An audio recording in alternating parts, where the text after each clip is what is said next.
Welcome back to ATV Foo. We're going to interview my son Lance and his experience with United States Marine Corps boot camp out in San Diego in the middle of this COVID-19 pandemic. He's sitting at MTT right now, getting all trained up for his job.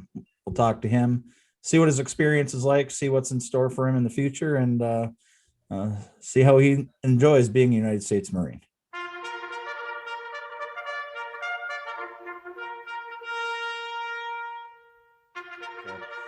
All right, so Lance, why don't you go ahead and introduce yourself to the channel? Hey everybody, I'm Lance Wynn. I graduated boot camp on the 12th of February this year. Excited to be here. I'm in Pensacola, Florida, my MOS school, and wanted to answer some questions for you guys and for my dad. All right, so we'll start right off. When you and I talked about making this video, you said that there was some things you wish you'd known before you shipped off, especially with this whole pandemic thing going around. There wasn't a lot of info out there about what that experience was like. So we'll ask about some of those things, and we're going to just ask the general, how was boot camp? Where did you start? So to start off, why did you want to become a United States Marine? When did you know you really wanted to join the service? When I was really little, like 6, 7, my dad and I had this thing. Like every Tuesday we go to Buffalo Wild Wings and we just hang out, and I remember him talking about him joining the Army and how great the Army was, but he also saw some people that joined the Marine Corps, and he talked about all these cool things about the Marine Corps and how badass they were and all the amazing things that they did, and that just stuck with me as a kid. So from that point forward, that was just something that was like in the back of my mind. And then when I got to high school, I just kind of planned everything out from there, and they had like ROTC, and I did that, and one thing kind of led to another, and the Marine Corps was always just a thing I wanted to do since I was young. Okay, so, and one of my favorite stories, Minnesota State Fair, I believe you were about 14 years old. You want to talk about push-ups, what we did, and your experience with the Marines that were at the Minnesota State Fair that year? So every time I'd go to the state fair, the Minnesota State Fair, I'd always get excited because I knew that there was a Marine Corps booth there, and it set up this big gazebo. Marines were there, and they had all these pull-up bars and different little fun activities that you could do there, and you could get like t-shirts and lanyards and whatnot. But I always wanted to go there because the Marine Corps was there. And I'd say about 14, they had this push-up competition going, and they had this whiteboard with like people with the highest amount of push-ups, and my dad, one of his forms of punishment if I ever got in trouble or did something wrong was to do push-ups. And his saying was, you can either learn and do the right thing or be super strong. And I decided I was going to be super strong.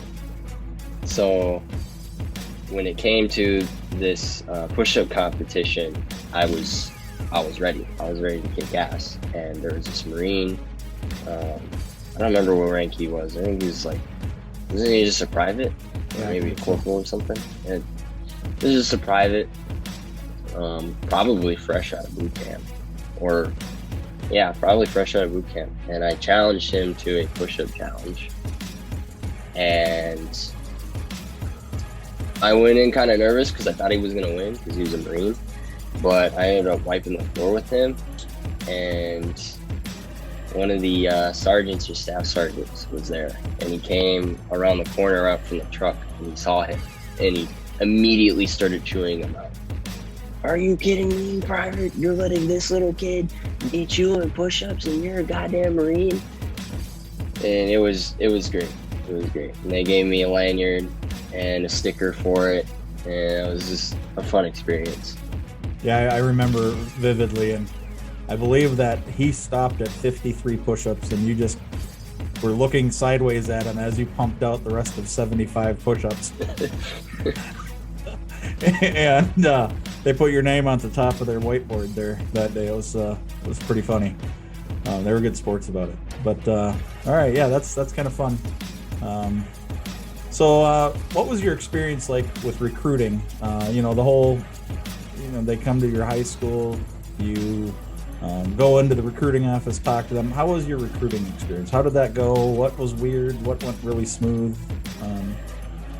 That kind of thing. To me, it felt very complicated. There were a few things that played into that. One of them was I struggled in school a lot, and that got in the way of me joining the Marine Corps, because they want you to pass high school and get a high school diploma, and you can join with the GED, but I didn't want to do that. I didn't want to be one of those people, and so that played into it. Another thing was it was hard to find recruiters at the school, because a lot of the times it was National Guard, and so finding a Marine recruiter was somewhat difficult. It was hard for me to go to, just because it was literally the few, the crowd. It was very limited. But when I did eventually meet a recruiter, my other dad, he took me to one of their offices and had a nice talk with them. And the only thing that was in the way was myself and school. I personally thought that they were gonna drop me and just not talk to me, because they're very picky with the people that they choose. But if you show enough commitment, you get in, you get out what you put in. So if you show the commitment and you take the time and you go and see them and you improve yourself, they're gonna try their best to get you in. And so a lot of the recruiters that are at Lakeville Recruiting, the Lakeville Recruiting office, I've known them for quite a while, like a year and a half to 2 years. And they stayed committed to me as I was committed to joining the Marine Corps. Overall, pretty good experience then, and you appreciated the recruiters, and they did what they needed to do to get you in. I appreciated them a lot. They helped me a lot. They kind of gave me that little shove to just do good in school, because God forbid I listen to my parents. No one listens to their parents. Right. So why would I listen to my parents? So what about, didn't they have you helping with physical fitness as well, leading into you shipping out for boot camp? They had you guys doing regular runs a couple of times a week or something?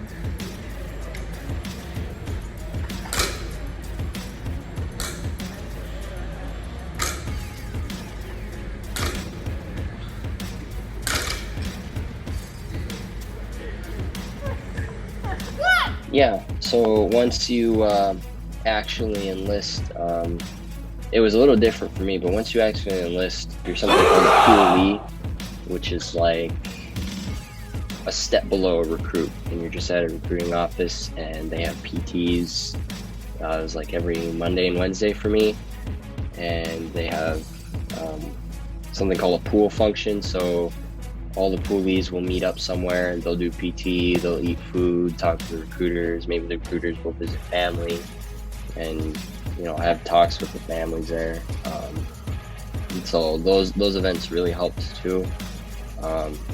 One of the recruiters, Staff Sergeant Colker and Staff Sergeant Klin, when they saw that I was struggling in school, they pulled me aside and actually we made plans to meet up after my school and just go there for a couple hours and do homework. They thought it would help just to pull me away from everyday distractions at home, video games, anything that I could procrastinate on. And they just said, sit here, do homework for a couple hours, and then you can hang out with us. You can go home and do whatever you Did that So work pretty well for you? it did work pretty well.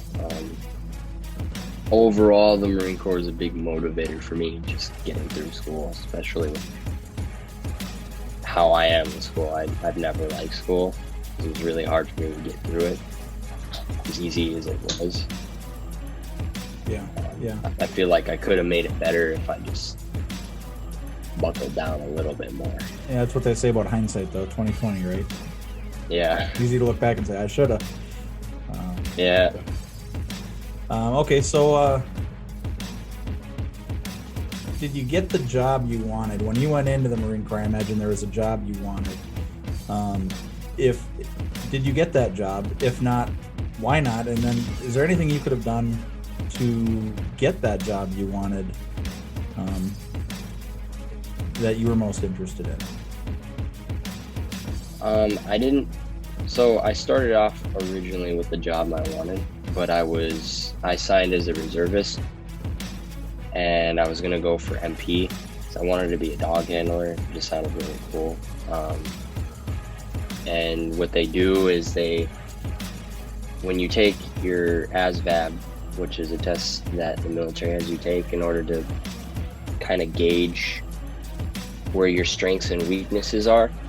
So for example, they'd have like a mechanical section and a math section and a science section and all these different like topics, and they'd place you somewhere and they'd give you a score based on where your strengths are.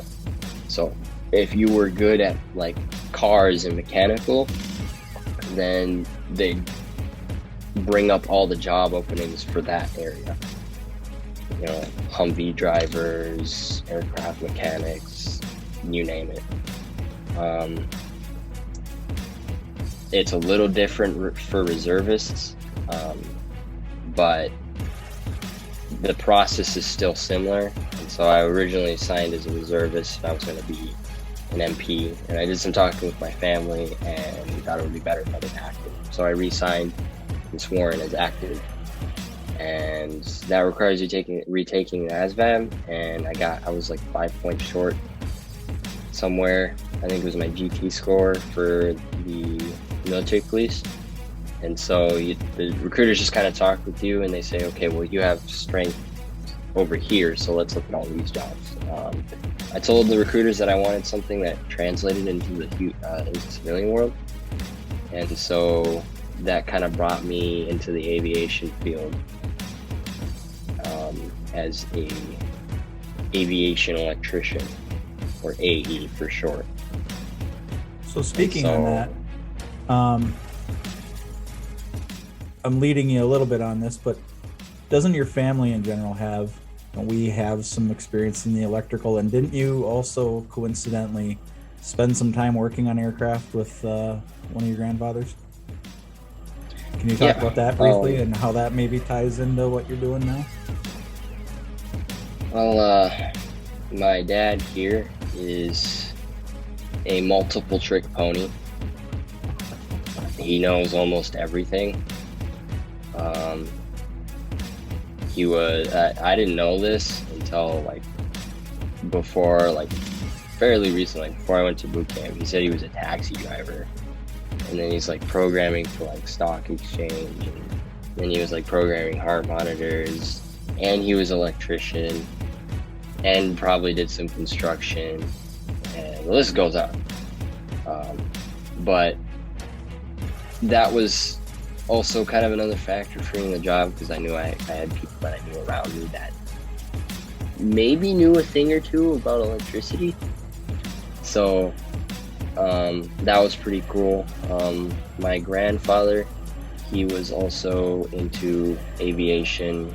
He was working with this thing called the Young Eagles Air Academy, EAA, and that was in Wisconsin, Oshkosh, Wisconsin, and they had air shows there.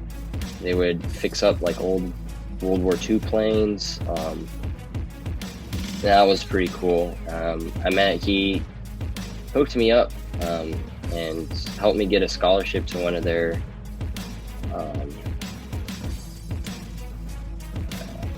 was it like a camp It There's was a a scholarship week-long to one of camp the, in Oshkosh. yeah, it was a camp, and we got to fly planes. I flew a Cessna 172, got a few flight hours in. Got to work on old World War II aircraft. Met some really cool people there. People from all over the U.S. flying there. So that was another spark for me in choosing the MOS I have now. And didn't you I do already some have- metalworking on one of those planes too? Yeah, we also did some metalworking. It kind of worked hand in hand because there was a metalworking class in high school, so I did that too. Thanks for watching part 1 of what's probably going to be a 3-video series. My son Lance going into the Marine Corps. Little bit of background of the family, how he decided to select the job he ended up in.